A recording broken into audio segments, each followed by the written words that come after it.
Noite de domingo, continuamos aqui nessa jornada de mini aulas, para ampliar o raciocínio clínico, não é isso? Bom, um assunto aqui importantíssimo e extremamente necessário para os dias atuais. Não só atuais, porque isso é antigo já, mas nos dias atuais aparece como uma necessidade cada vez maior. Psicoterapia breve, né? Processos breves. É muito interessante isso, porque é um tipo de demanda que aparece bastante hoje em dia, porque é um mundo com pressa, as pessoas querem resolver as coisas de forma apressada. E antes de você criticar essas pessoas, saiba que você é igualzinho a eu também. Você quer um negócio para ontem. É claro que terapia não é para ontem, né? Mas muitas vezes vai precisar usar, vai ter que trabalhar com processos breves, talvez pela realidade da situação que você esteja. E quando eu falo de processos breves, tem uma coisa muito arriscada que alguns profissionais entendem, que acha que fazer breve é só pegar o que se faz num processo longo e fazer menos tempo. E não é. São coisas diferentes. É muito legal quando você vai estudar a história da psicoterapia breve, e você começa a sacar a primeira coisa, que o Freud é o primeiro a trabalhar com psicoterapia breve. Porque os casos dele, comparado com hoje em dia, eram casos brevíssimos, aconteceu muito rápido. E tem dois casos que acontecem assim, né? Tem um caso da jovem de 19 anos que ele atende no hotel que ele está, né? Que é um caso que está nos estudos sobre histeria, que dura uma tarde, e tem um caso que atende o músico, né? O Mahler, que também é uma tarde só, e o Freud faz pontuações interessantíssimas. Mas os outros casos dele tinha mais tempo, mas não duravam alguns meses no máximo ali, 2 anos. É o caso mais longo, acho que 2 anos. Tirando o Homem dos Lobos, que foi. Né? Só que mesmo quando eu falo do Homem dos Lobos, foi o primeiro caso que o Freud estabeleceu um término. Ele falou assim, a coisa não vai, aí ele estabelece um término. E quando estabelece um término, a coisa se movimenta. Isso tem uma lógica muito interessante. Quando nos deparamos, né, com a nossa finitude, com a finitude de algo, é quando você realmente se organiza para as coisas.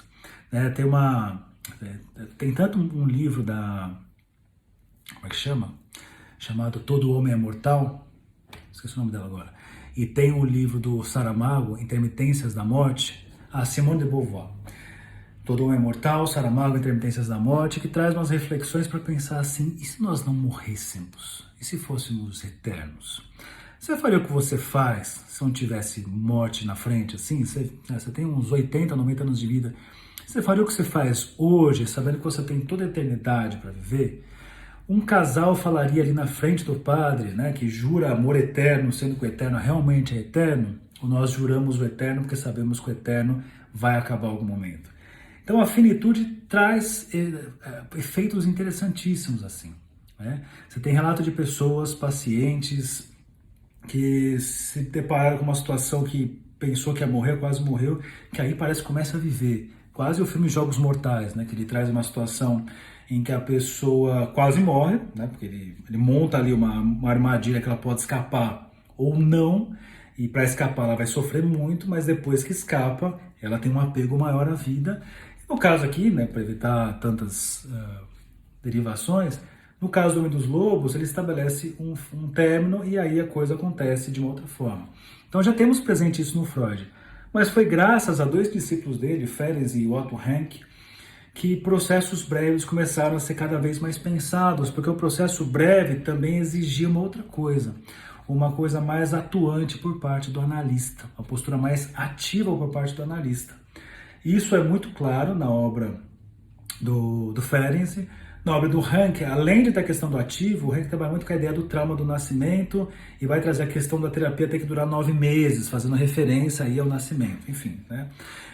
E eles se juntam, esses dois, escrevem um livro sobre perspectivas para a psicanálise, e uma das coisas é a questão da brevidade do tempo, da questão da ativação, maior atividade por parte uma postura mais ativa por parte do terapeuta, do analista, como, por exemplo, o Ferenczi, ele dizia assim, procure fazer tal coisa, ou não faça isso, tipo, faça esse tipo de atividade, porque isso vai trazer certas coisas que talvez na sua posição apenas, como você está na sua vida de evitação, tal conteúdo não apareça. Por exemplo, a pessoa diz assim, eu tenho muita dificuldade para lidar em situações sociais, que tem muitas pessoas. Bom, uma das coisas que você precisa fazer é em lugares que tem muitas pessoas.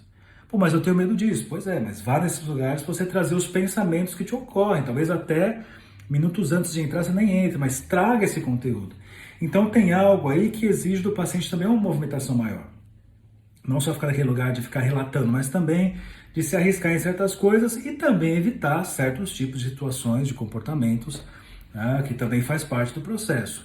Então eles já começam a dar essa base, e aí vem o Alexander depois com a ideia de experiência emocional corretiva, que é uma ideia muito interessante, que ele vai tirar ali de um filme, né, sobre uma experiência que você tem uma modificação por conta de uma atitude diante ali de um personagem que é ladrão, né, ele pega lá Os Miseráveis, tem lá o personagem, o Jean Valjean, que sempre foi tratado como um bandido, um ladrão, e tem uma situação de roubo, mas um padre vai lá e mesmo sabendo que roubou, ele não julga, ele não acusa, ainda entrega uma outra coisa. Pode levar isso também, né, esse é o assunto para outros momentos.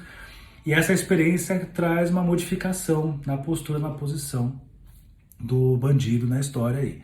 Enfim, essa experiência emocional corretiva ela vai ser estudada e ampliada cada vez mais, e eu começo a ter certos elementos aí que começam a se juntar. Que é a questão do tempo, a questão da experiência emocional corretiva, a questão da postura mais ativa e, claro, para fazer isso, a questão de um foco. Foco é uma das chaves, né, uma das coisas principais.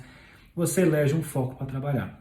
Você não vai fazer uma análise de todas as coisas, mas é um foco que a pessoa apresenta, o analista vai escutar ali para ver se de fato o foco é esse, para fechar qual foco é esse, então trabalhar em cima disso. Então é muito legal que você comece a trabalhar em cima desses aspectos. E esses aspectos focados dessa maneira, você tem ganhos que talvez num processo longo não sejam possíveis. E é bem interessante que esse processo breve, que você trabalha com foco, você pode tanto usar para pensar numa terapia breve, de tempo breve, mas ela é focada, mas eu também posso usar, pensando num processo longo, vários processos breves ocorrendo. Então veja que é uma forma de você organizar o seu raciocínio clínico, organizar um processo, inclusive. Isso dá um baita do norte na clínica para quem trabalha dessa forma. Então, não significa simplesmente, como eu mostrei para vocês, uma psicoterapia breve fazer menos tempo. Você tem ferramentas, você tem intervenções, manejos que são bem diferentes.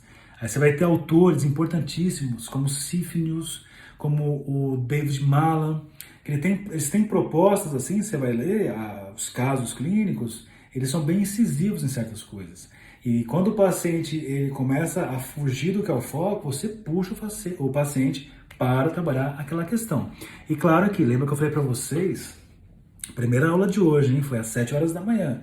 É claro que essa forma de trabalhar como o Malan trabalha, por exemplo, ela não funciona para todo tipo de paciente. É necessário uma certa maturidade egóica, uma certa integração para que possa lidar com essas intervenções expressivas.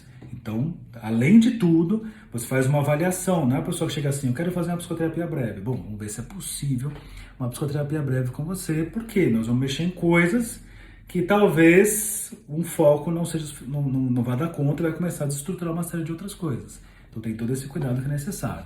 Bom, se quiser saber mais disso, eu tenho meu curso sobre psicoterapia breve, que você pode acessar, você pode estudar por lá, um curso muito interessante, muito útil para a prática, é um curso muito prático, assim, você estuda ele, você já começa a colocar em prática uma série de coisas, ainda que seja um trabalho como psicoterapia breve, como eu falei para vocês, você pode utilizar o pensamento da breve em processos longos também, porque ainda que o processo seja curto, ele tem que ser consistente, a gente não pode esquecer disso. Então, ou se você quiser, claro, né, você pode estudar por conta própria, e aí eu indico livros do David Malan, por exemplo, do Sifnius, indico Ferris, indico Otto Rank, indico Freud, né, os textos clássicos do Freud, inclusive O Homem dos Lobos, que tem o término ali estabelecido. Então é isso, gente, até daqui a pouco, que tem mais